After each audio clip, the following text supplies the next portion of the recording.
اور یہاں ہم خبر آپ کو دیں، عام انتخابات 2024 سیکیورٹی صورتحال سے متعلق اسلام آباد پولیس کے جوانوں نے پولنگ سٹیشنز پر سیکیورٹی الرٹ کر دی ہے۔ ضلع بھر میں تمام پولنگ سٹیشنز پر نفری کل صبح ہی پہنچ گئی تھی۔ جب تک پولنگ سٹیشنز پر عملہ موجود رہے گا، سیکیورٹی الرٹ ہی رہے گی۔ وفاقی دارالحکومت میں اسلام آباد پولیس کے 6500 اہلکاروں کے ساتھ 1000 FC 1500 رینجرز اور پاکستان فوج کے جوان فرائض سر انجام دے رہے ہیں۔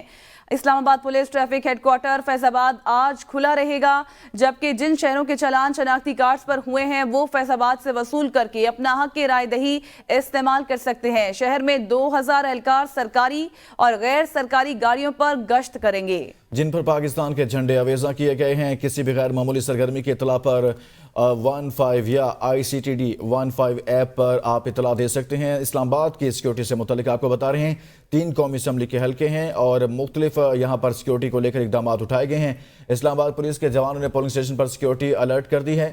گزشتہ روز سے ہی یہاں پر مختلف پولنگ سٹیشنز پر پولیس اہلکار اور دیگر سیکیورٹی اداروں کے اہلکار پہنچنا شروع ہو چکے تھے، اور جب تک پولنگ سٹیشنز پر عملہ موجود رہے گا، سیکیورٹی الرٹ رہے گی، یہ بھی بتایا گیا۔ ضلع بھر میں تمام پولنگ سٹیشنز پر نفری کل صبح ہی پہنچ گئی تھی۔ وفاقی دارالحکومت میں اسلام آباد پولیس کے 6500 اہلکاروں کے ساتھ 1000 FC 1500 رینجرز اور پاک فوج کے جوان فرائض سر انجام دے رہے ہیں۔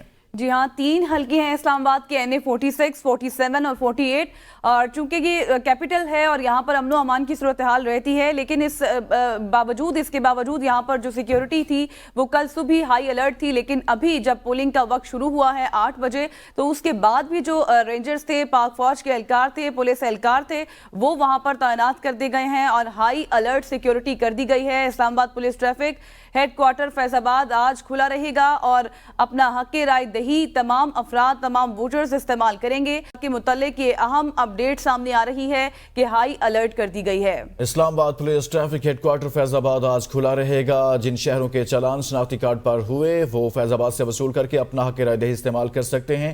یہ بھی سہولت دی گئی ہے کہ اپنا شناختی کارڈ جس پر چلان ہوا وہ شناختی کارڈ متعلقہ شخص کے پاس موجود نہیں ہے تو وہ متعلقہ محکمے سے رابطہ کر کے اپنا شناختی کارڈ وصول کر سکتا ہے۔ شہر میں 2000 اہلکار سرکاری اور غیر سرکاری گاڑیوں پر گشت کریں گے، جن پر پاکستان کے جھنڈے آویزاں کیے گئے ہیں۔ مجموعی طور پر آپ کو صورتحال سے متعلق آگاہ کر رہے ہیں۔